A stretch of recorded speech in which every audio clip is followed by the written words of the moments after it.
दोस्तों एक बार फिर से आप सभी का स्वागत करता हूं आपके अपने YouTube चैनल पर। दोस्तों अगर आप भी उत्तर प्रदेश पुलिस की तैयारी कर रहे हैं तो प्रैक्टिस सेट दोस्तों ये वीडियो है।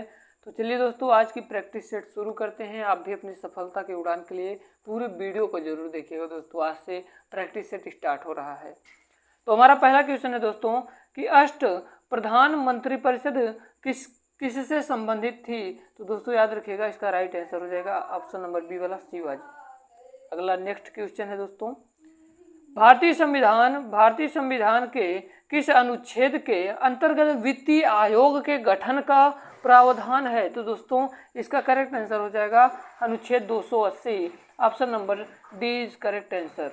नेक्स्ट क्वेश्चन देखते हैं दोस्तों हम लोग। आपका 3 नंबर का प्रश्न कह रहा है कि तुंगभद्रा राष्ट्रीय पार्क किस राज्य में अवस्थित है। तो दोस्तों आप सभी को बता दूं ये कर्नाटक राज्य में अवस्थित है, यानी कि स्थित है। ऑप्शन नंबर ए वाला सही हो जाएगा। नेक्स्ट क्वेश्चन, केंद्र सरकार ने प्रधानमंत्री मुद्रा योजना को कब शुरू किया गया। तो दोस्तों याद रखिएगा इसका करेक्ट आंसर हो जाएगा 8 अप्रैल सन 2015 को। ऑप्शन नंबर ए वाला सही हो जाएगा। नेक्स्ट क्वेश्चन की ओर चलते हैं हम लोग। अगला प्रश्न है दोस्तों कि स्कर्वी रोग, जो स्कर्वी रोग होता है, स्कर्वी रोग का संबंध किससे है। तो दोस्तों याद रखिएगा जो स्कर्वी रोग है इसका जो संबंध है दोस्तों ये है आंख से। जो स्कर्वी रोग है दोस्तों ये किससे संबंधित है, याद रखिएगा मसूड़े से है। आंख से नहीं मसूड़े से है, और ये विटामिन सी की कमी से होता है स्कर्वी रोग। ठीक है, हम लोग चलते हैं नेक्स्ट क्वेश्चन की ओर। अपना अगला प्रश्न यह कह रहा है कि संविधान के किस अनुच्छेद के अंतर्गत मंत्रीगण सामूहिक रूप से में लोकतंत्र के प्रति उत्तरदायी हैं। तो दोस्तों याद रखिएगा इसका करेक्ट आंसर हो जाएगा ऑप्शन नंबर डी वाला अनुच्छेद 75 यानी अनुच्छेद 75 के तहत। हम लोग चलते हैं अपने नेक्स्ट प्रश्न की ओर। हम कम टाइम में आपको बेहतरीन कंटेंट देने का आप लोगों से वादा करते हैं। ज़्यादा से ज़्यादा 10 से 12 मिनट की वीडियो रहेगी, पर 10 से 12 मिनट की वीडियो के अंदर हम 25-30 क्वेश्चन आराम से कर लेंगे। अब आपका 7 नंबर का प्रश्न कह रहा है कि गावस्कर बॉर्डर ट्रॉफी किस खेल से संबंधित है। तो दोस्तों याद रखिएगा गावस्कर बॉर्डर ट्रॉफी क्रिकेट से संबंधित है। करेक्ट आंसर हो जाएगा ऑप्शन नंबर बी वाला। हम लोग चलते हैं अपने नेक्स्ट प्रश्न की ओर। नेक्स्ट प्रश्न आपका कह रहा है दोस्तों कि वायुमंडल का सबसे निचला मंडल क्या कहलाता है। तो दोस्तों याद रखिएगा वायुमंडल का जो सबसे निचला मंडल होता है वो क्षोभ मंडल कहलाता है। करेक्ट आंसर हो जाएगा ऑप्शन नंबर ए वाला। अगला रहा आपका ये 9 नंबर का प्रश्न, कह रहा है कि भारत के में सबसे पहले जल विद्युत कारखाना कहाँ स्थापित किया गया था। तो दोस्तों याद रखिएगा ये दार्जिलिंग में किया गया था। किसका भैया, भारत में जो सबसे पहले जल विद्युत कारखाना था वो दार्जिलिंग में स्थापित किया गया था। हम लोग चलते हैं अपने नेक्स्ट प्रश्न की ओर। कह रहा है कि भारत में किस राज्य में चंदन के वृक्ष सर्वाधिक पाए जाते हैं। तो दोस्तों याद रखिएगा जो चंदन का वृक्ष है दोस्तों ये कर्नाटका राज्य में सबसे ज़्यादा पाया जाता है। करेक्ट आंसर हो जाएगा ऑप्शन नंबर बी वाला। हम लोग चलते हैं नेक्स्ट प्रश्न की ओर। आपका अगला प्रश्न है दोस्तों, कह रहा है कि सबसे बड़ा प्रायद्वीप कौन सा है। तो दोस्तों याद रखिएगा इसका करेक्ट आंसर हो जाएगा ऑप्शन नंबर ए वाला अरब प्रायद्वीप। सबसे क्या है दोस्तों, सबसे बड़ा प्रायद्वीप है अरब प्रायद्वीप। करेक्ट आंसर हो जाएगा ऑप्शन नंबर ए वाला। हम लोग चलते हैं अपने नेक्स्ट प्रश्न की ओर। अगला प्रश्न है दोस्तों कि लोकसभा और राज्यसभा के संयुक्त अधिवेशन के विषय में प्रावधान किस अनुच्छेद में दिया गया है। तो दोस्तों याद रखिएगा इसका करेक्ट आंसर हो जाएगा ऑप्शन नंबर डी वाला अनुच्छेद 108। अनुच्छेद 108। हम लोग चलते हैं अपने नेक्स्ट प्रश्न की ओर। उम्मीद करता हूं दोस्तों आप सभी को ये वीडियो पसंद आ रही हो। अगर पसंद आ रही हो तो वीडियो को लाइक करिएगा और अपने दोस्तों के साथ जरूर शेयर करिएगा। और दोस्तों कमेंट बॉक्स में जरूर बताइएगा कि आपको वीडियो कैसी लगी। अगला प्रश्न दोस्तों, अन्ना इमुदी नेशनल पार्क किस राज्य में अवस्थित है। तो प्यारे प्यारे दोस्तों याद रखिएगा इसका करेक्ट आंसर हो जाएगा ऑप्शन नंबर बी वाला केरल राज्य में अन्नायुद्दीन नेशनल पार्क स्थित है। उम्मीद करता हूँ अभी तक बताए गए सारे प्रश्न दोस्तों आप सभी के समझ में आ रहे होंगे। अगर आपको थोड़ा बहुत भी डाउट लग रहा हो तो आप लोग कमेंट बॉक्स में कमेंट करके पूछ सकते हैं, क्योंकि आपको हम हर एक प्रश्न को बताने के लिए तैयार हैं, क्योंकि आपको दिक्कत नहीं होनी चाहिए हर एक प्रश्न में। चलिए हम लोग चलते हैं दोस्तों अपने अगले प्रश्न की ओर। अब आपका अगला प्रश्न देखते हैं। अगला प्रश्न है दोस्तों कि संसार में जो दिन रात कब बराबर होते हैं।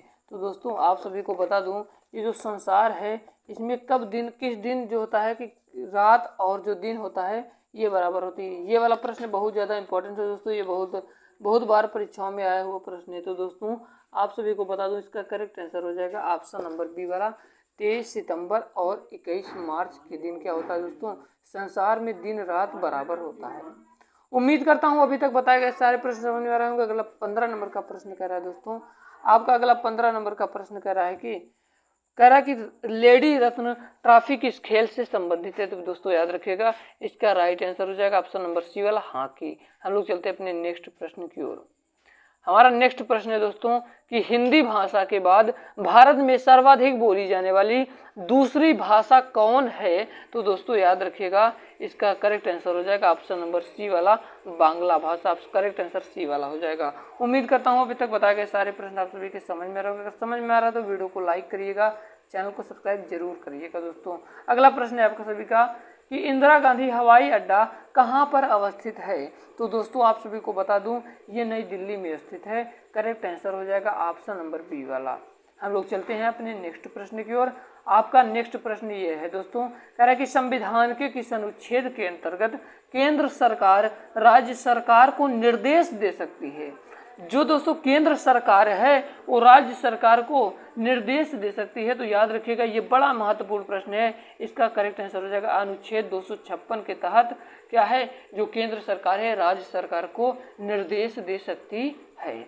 आपका नेक्स्ट प्रश्न है कि तार खींचने योग्य सबसे तन्य धातु कौन सी है। तो दोस्तों याद रखिएगा, इसका करेक्ट आंसर हो जाएगा ऑप्शन नंबर डी वाला सोना। तार खींचने योग्य सबसे तन्य धातु कौन सी है, तो सोना है।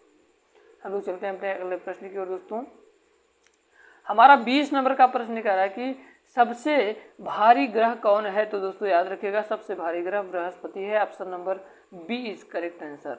हम लोग चलते हैं अपने 21 नंबर के प्रश्न की ओर। कह रहा है कि राजीव गांधी की समाधि स्थल को किस नाम से जाना जाता है। तो दोस्तों याद रखिएगा, इसका करेक्ट आंसर हो जाएगा ऑप्शन नंबर डी वाला वीर भूमि के नाम से जाना जाता है।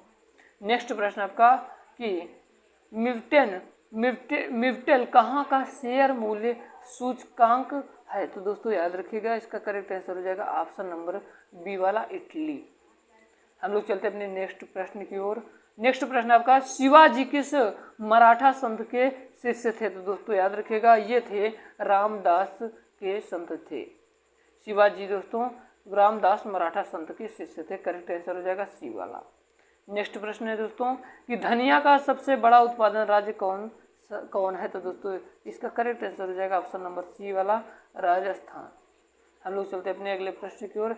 आपका नेक्स्ट प्रश्न है दोस्तों कि नागरहोल राष्ट्रीय उद्यान किस राज्य में अवस्थित है। तो दोस्तों करेक्ट आंसर हो जाएगा कर्नाटका राज्य। ऑप्शन नंबर ए वाला। हम लोग चलते हैं अपने 26 नंबर के प्रश्न की ओर। कह रहे हैं कि भारत के प्रथम फील्ड मार्शल कौन थे। तो करेक्ट आंसर हो जाएगा ऑप्शन नंबर ए वाला SHFJ मानेकशॉ। हम लोग चलते हैं अपने 27 नंबर के प्रश्न की ओर। कह रहा है कि किस बीमारी को काली मौत के नाम से जाना जाता है। तो करेक्ट आंसर हो जाएगा plague. Option number B is correct answer. आपका नेक्स्ट प्रश्न है दोस्तों कि किस अनुच्छेद में संसद को अंतर्राष्ट्रीय समझौते को लागू करने के लिए विधि निर्माण करने की शक्ति प्राप्त है। तो दोस्तों याद रखिएगा, इसका करेक्ट आंसर हो जाएगा ऑप्शन नंबर डी वाला। हम लोग चलते हैं अपने नेक्स्ट प्रश्न की ओर। उम्मीद करता हूँ आप सभी को बताए जा रहे सारे प्रश्न समझ में आ रहे होंगे। कहीं भी दिक्कत हो तो कमेंट बॉक्स में कमेंट करके पूछ सकते हैं।